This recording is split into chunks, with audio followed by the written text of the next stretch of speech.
3,000 Yorkists stand on a shallow ridge, shivering in the grey dawn mist of September 23rd, 1459. Across the valley, 10,000 Lancastrian banners ripple, a tidal wave of red and gold that triples their number. For these men, trapped in hostile territory, this is not a battle, it is an execution. They are cornered, hungry, and facing annihilation against impossible odds. Some kneel to kiss the dirt they believe will be their grave. Yet by sunset, a masterclass in deception will turn this field into a legendary slaughterhouse. Their commander is Richard Neville, the Earl of Salisbury. At nearly 60, he is a veteran of the brutal Scottish marches, a man who knows that wars are won by the ground beneath a soldier's feet, not just the number of men in his line. Behind him, the main royal army is closing in like a vice. He must break through this Lancastrian blockade now, or perish. The stakes are total. Failure means the executioner's block, and Queen Margaret has ordered him brought to her, quick or dead. The action begins with the heavy thrum of 10,000 boots shifting on the opposite ridge. Salisbury's scouts had spotted the flash of Lancastrian steel over a distant hedge just moments before, shattering any hope of reaching the Yorkist stronghold at Ludlow unchallenged. Salisbury immediately arranges his troops into battle order just out of range of the Lancastrian archers. He anchors his left flank in Rowney Wood and chains his supply wagons into a circular defensive laager on his right, creating an iron wall against the impending storm. The landscape of Blore Heath is a character in itself, a silent, treacherous witness to the coming slaughter. Running between the two armies is the Wemberton Brook, a fast-flowing ribbon of water at the bottom of a steep-sided ravine. In 1459, its banks are slick with wet clay, and the ground is a marshy quagmire weighted with recent rains. To the Lancastrians, it is a minor obstacle to be crossed. To Salisbury, it is the trap that will neutralize their massive advantage in cavalry. Lord Audley watches the Yorkist lines from behind the great hedge, an overgrown parish boundary that conceals his superior numbers. He is a man of the old world, a believer in the unstoppable power of a mounted charge. He holds a decades-old grievance against Salisbury over an inheritance dispute, and the pressure of the Queen's command weighs heavily on his shoulders. As he sees the Yorkist centre begin to waver and pull back toward the trees, he believes the rebels are finally breaking in fear. The tension on the heath is a physical weight. For hours, the two sides have traded prayers and insults, but the distance is too great for a decisive blow. Salisbury's men are disciplined, many of them veterans of the border wars where a single mistake meant a throat slit in the dark. They move with a quiet, lethal efficiency, digging shallow trenches and planting sharpened stakes into the soft earth. Across the valley, the Lancastrians are eager to wash the stain of Yorkist rebellion from the soil of Staffordshire. Salisbury knows that time is his greatest enemy. He must provoke an attack, or he will be crushed between Audley and the king's approaching main force. He orders his archers to unleash a volley, not to kill, but to bait the enemy. Thousands of cloth-yard shafts arc through the grey sky, but they thud harmlessly into the peat.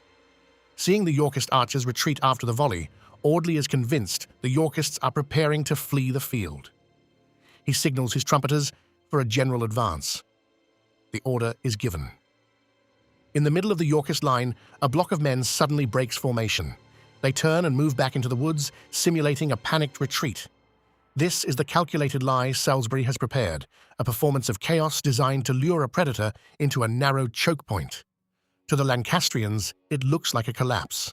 They take the bait, roaring in triumph as they abandon their strong defensive positions to chase an enemy they believe is already defeated. The earth begins to tremble as hundreds of Lancastrian cavalrymen spur their mounts forward. They thunder down the slope, colourful pennons snapping in the wind, certain they are chasing a broken rabble. But as they plunge into the steep-sided ravine of the Wemberton Brook, the world changes. The deceptive grass gives way to a marshy trap. Horses, burdened by armoured riders, begin to flounder in the deep mud. The steep banks become walls of slick, impassable clay, stalling the massive weight of the Lancastrian charge. Just as the Lancastrian cavalry reaches the water, the retreating Yorkists suddenly halt. With the precision of veteran borderers, they turn around and slot back into their battle lines at the crest of the slope. The feint is complete. Salisbury's archers, who had been holding their breath, now step forward. They do not aim for the men in their expensive plate armor. They aim for the horses. Thousands of arrows descend in a dark cloud, a rain of steel that strikes with the force of a hammer. The gully becomes a chaotic trap of screams and splashing water. Mounts collapse, their legs broken or chests pierced, pinning their riders in the cold, red-tinged water of the brook. The first Lancastrian attack is not just broken, it is annihilated. Up to 600 men are lost in this single disastrous push. The momentum of the vanguard is swallowed by the mud, and the narrow crossing becomes a choked graveyard of fallen animals and desperate men clawing for the slippery banks. Lord Audley, watching from the ridge, sees his vanguard decimated. Rage and pride cloud his judgment. He cannot retreat. To do so would be a confession of failure to the Queen. He gathers his mounted reserve, fresh armoured gentry and squires, and leads a second, even larger wave personally into the fray. He believes that sheer weight of numbers can overcome the terrain. He spurs his horse down into the gore-choked gully, leading his men into the same marshy trap that claimed his first line. This second attack managed to reach the Yorkist line, leading to a sore and dreadful melee. In the heart of the chaos, Audley is spotted. He is the soul of the Lancastrian cause on this field. A Yorkist knight named Roger Kynaston, a man decades younger, hacks his way through the press. The struggle is brief and brutal. With a final decisive blow, Audley is cut down on the muddy slope.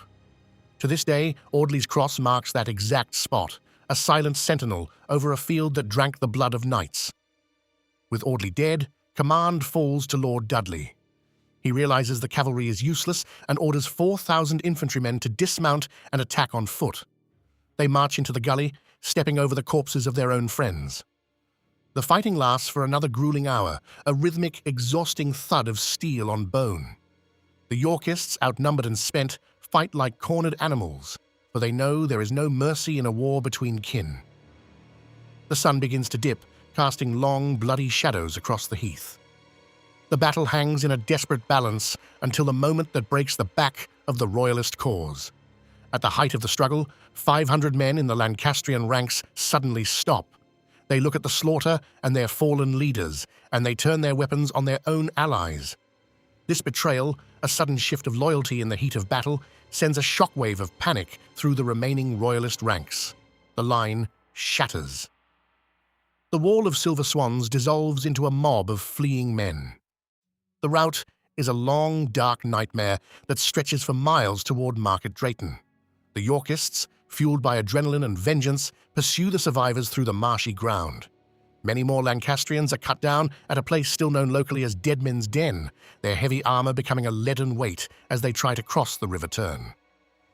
Salisbury has won a total and crushing victory, destroying the Flower of Cheshire and clearing the road to Ludlow Castle. Salisbury has won the day, but his triumph is fragile. He is still deep in enemy territory, and he knows Queen Margaret is only miles away with a fresh host. His own men are exhausted, and their arrows are spent. He cannot stay to celebrate.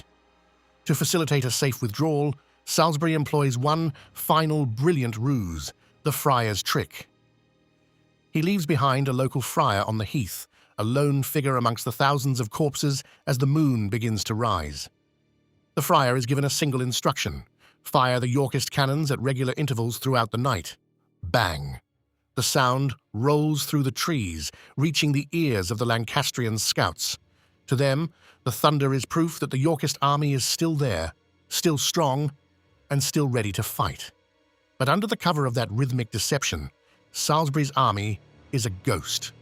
They slip away through the woods in silence, gathering their wounded at Salisbury Hill before continuing their march to Ludlow. The immediate aftermath is a silence more profound than the noise of the battle itself.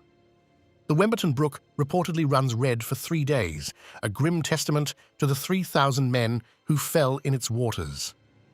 This was no mere skirmish. It was a shocking statement of intent that transformed a political dispute into a total civil war. The House of York had proven that the Crown's numbers were no match for a commander who could read the land. The legacy of Blore Heath lives on in the stone cross that still stands in the tall grass. It reminds us that in moments of greatest vulnerability, our greatest strength is the ability to see the world as it truly is, not as we wish it to be. Salisbury saw a brook where Audley saw a path, and in that difference of vision, an empire was shaken. The Wars of the Roses would burn for 30 years, but the spark was struck here, in the mud and mist of Staffordshire. If you found this journey into the tactical genius of the Earl of Salisbury compelling, please like this video and subscribe to join us for more stories of the legendary battles that forged our world.